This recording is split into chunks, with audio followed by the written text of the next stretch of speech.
আজকে আমি মুভি থিয়েটারের মধ্যে লুকিয়ে আউটসাইড ফুড নিয়ে যেতে চলেছি। হ্যাঁ, তোমরা ঠিকই শুনছো। যতবারই মুভি দেখতে গিয়েছি, বাইরে ৳10 য় পাওয়া যাওয়া পপকর্ন আমি ৮০০-৯০০ টাকা দিয়ে কিনে পর্যন্ত খেয়েছি। তাই ভাবলাম আজকে একটা হ্যাক ট্রাই করি। আর এই কাজটা করতে আমাকে হেল্প করবে আমার একমাত্র বয়ফ্রেন্ড সৌরভ। আর গাইস আমি না এখানে দুটো ছোট ছোট ঝুড়ি ভাজার প্যাকেট নিয়ে নিয়েছিলাম। আর প্যাকেটের ভিতরে সমস্ত হাওয়া আমি একটা সেফটি পিন দিয়ে বের করে নিই। আর এই প্যাকেটগুলোকে ভালো করে টেপ দিয়ে আমি আমার পায়ে আটকে নিচ্ছিলাম।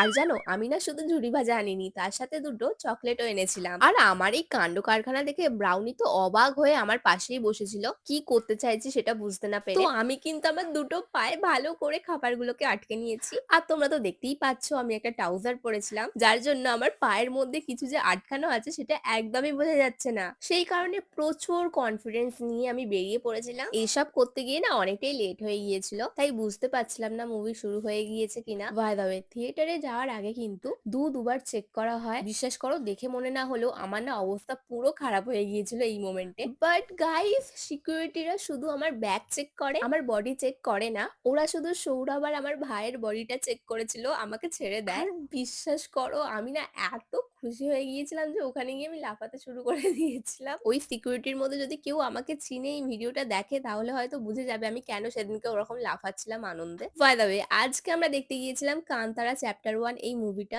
ইন্টারভেল হওয়ার পরে কিন্তু আমি খাবারগুলোকে আমার পা থেকে খুলে ফেলি। আর জানো আমি এত ভালোভাবে টেপগুলো আটকেছিলাম যে টেপগুলো আমার পা থেকে খোলার সময় আমার পায়ের কত লোম ছিঁড়ে যায়। বাই দ্য ওয়ে, যাই বলো আর তাই বলো, মজা কিন্তু আমি বিশাল পেয়েছি।